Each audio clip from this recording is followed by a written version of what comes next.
بعد مناهی جواد رسولوف آمدن هنرمند افغانی محمودی کاروان رئیس جماعت شهرک مهرآباد او را در قصر فرهنگ ناحیه معرفی کرده به پناهجوی یا مهاجر بودنش نگاه نکرده پس از چند او را به کار قبول کردند. تا امروز او با اهل فرهنگ ناحیه در چاره‌بینی‌های گوناگون سطح ناحیوی شرکت ورزیده با سپاسنامه مقامات اجرایی حاکمیت دولتی ناحیه برای اشتراک فعالانه سرفراز گردانیده شده است. شما میدانید که هنرمند هیچ رابطه‌ای با سیاست ندارد، فقط خوش نگاه داشتن مردم. در همین طول مدت من همینقدر توانستم که مردم را خوش نگاه کنم.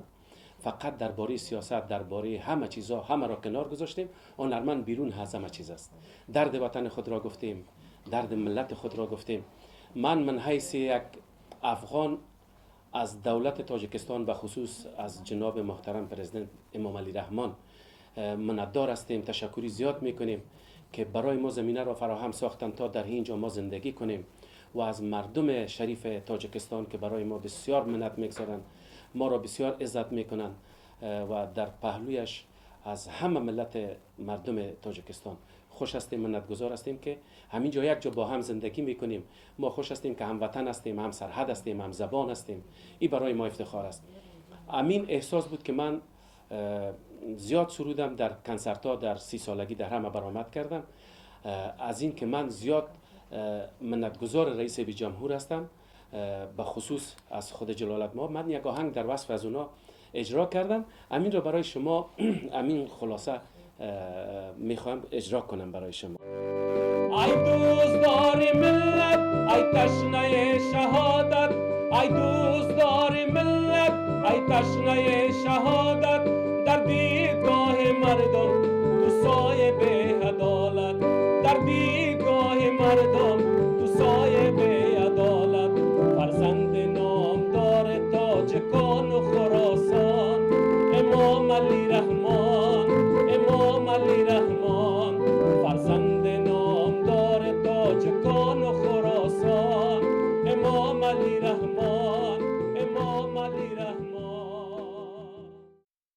در نتیجه ناآرامی‌های داخلی و زدوخوردهای مسلحانه در حدود جمهوری افغانستان هزاران نفر ساکنان این کشور گریزه گشته به دیگر مملکت‌ها پناه بردند. از جمله قسمی از شهروندان این کشور به جمهوری تاجیکستان آمدند. چند مدت است که زیاد از 50 عائله افغان در حدود ناحیه جواد رسولوف ولایت سوخت سکونت داشته از دستگیری‌های دولت و حکومت برخوردارند. من از افغانستان، از ولایت کابل، از مرکز و سالم 1994 تولدم است. من نماینده افغانان در ناحیه جبل رسول هستم. من منت گذاری میکنم از دولت جمهوری تاجیکستان، بخصوص از پرزیدنت جمهوری تاجیکستان محترم امام علی رحمان که و ناحیه جماعت ناحیه جبل رسول که همیشه خلق افغانستان کمک کردن، یاردم کردن. ما ازشان خیلی خرسند هستیم. ما بسیار تشکری خاص میکنیم از همه شما و از سازمان هلال احمر که در قسمت دارو و نان برای افغانان کمک میکنن، یاردم میکنن.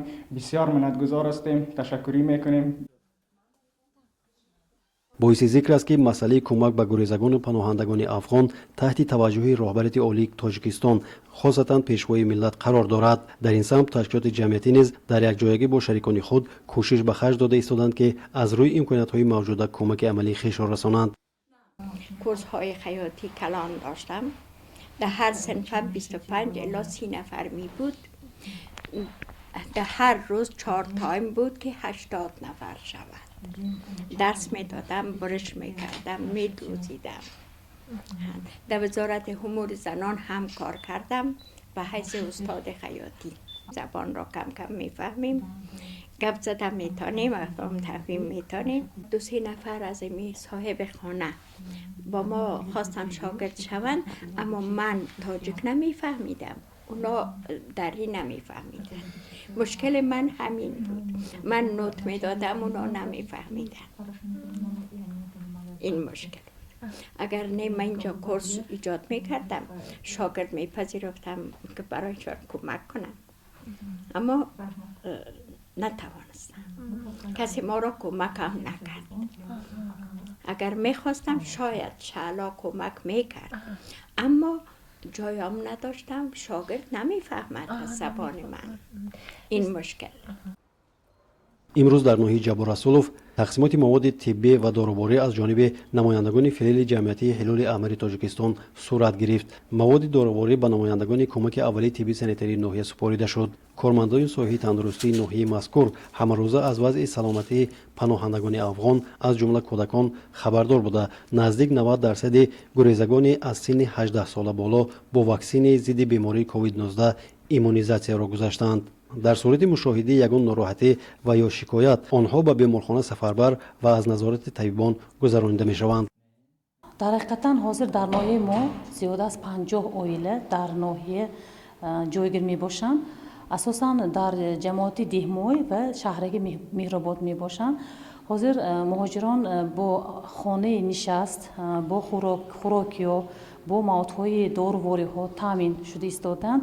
از طرف مرکز سلامتی ناحیه، از طرف مرکز بیمارخانه هسپیتالی ناحیه چنین یاردم ها شده ایستاده است که ما دکتران اویلوی، همشیره طبی اویلوی هر روز در وقتش گردش گذرانده احوال مهاجران خبر گرفته ایستاده ایم. خیلی که یاردم از طرف بیمارخانه باشد، خیلی که از یاردم از طرف مرکز کمک اول طبی سانیتری باشد، اگر ما یاری خودمون رسانیده ایستاده ایم. خیلی که یاردم باشد همش رایگان هستند. داروباری ها، طبابت بیمارخانه همش رایگان است. در ناحیه ما فیلیال هلال احمر هستند. همونا فقط ما یاردم کرده ایستادن. همین برای مهاجران حاضر ما موادهایی که قبول کردیم برای مهاجران این خیلی خرسند آور هست که ما یاردم شد. ما البته با یاری خود ما رو دوام میدیم. بنا به گفت یکی از پناهجویان افغان از روزهای نخستین به ناحیه جبار رسولوف آمدند، آنها با منزل استقامت تامین و طبق رویخط و ترتیب مقرر شده به این اویله ها همه روزه نان رایگان دسترس کرده می شود. یکی از شهروندان جمهوری افغانستان محمد موسی که 49 سال دارد همراه اویله‌اش 2 سال مقدم به ناحیه جبار رسولوف آمده تا امروز در اینجا استقامت دارد. بنا به گفت او وقتی که به تاجیکستان آمدند آنها را خوش پذیرایی نموده دستگیری کردند. امروز باشد آنها چون هر یک شهروند تاجیکستان به زندگی، تحصیل و طبابت گرفتن امکان داشته تنها حقوق رای دادن را ندارند. برای پذیرش مهاجرین زمینه سازی های شده از طرف دولت. ما سپاسگزار دولت جمهوری تاجیکستان هستیم و بخصوص از جناب رئیس جمهور جناب امام علی رحمان. راستی در قسمت پذیرش مهاجرین لطف کردن، قوانین بسیار سهل و آسان برای ما ایجاد کردن برای گرفتن اسناد، برای زندگی کردن، برای درس و تحصیل. در قسمت کار بر ما آزادی مطلق داده شده. میتونیم هر کاری که در تاجیکستان یک شهروند تاجیکستان میکنه بر ما هم اجازه داده شده. از تمام حقوقی که یک تاجیک برخوردار است، در یک شهروند تاجیکستان برخوردار است، یک مهاجر افغان هم که جمعیه از تمام همه حقوق یک مهاجر هم برخوردار است، بجز رای دادن که ما شهروند تاجیکستان نیستیم، به او دلیل ما حق رای دادن نداریم. دیگه تمام حقوق بر ما داده شده. واقعا ما خوش هستیم، خصوصا از اهالی جبار رسولوف که ما اینجا زندگی میکنیم. عین زمان در ناحیه جبار رسولوف پناهندگان افغان 50 اویله را تشکیل داده از این 115 نفر مرد و 110 نفر زن می باشند. کودکان مهاجر افغانی حالا در مؤسسه‌های تحصیلات میانی عمومی رقم 14 و 17 به تحصیل فرا گرفته شده. در برابر خوانندگان مؤسسه‌های تحصیلات میانی عمومی ناحیه به دانش اندوزی مشغولند.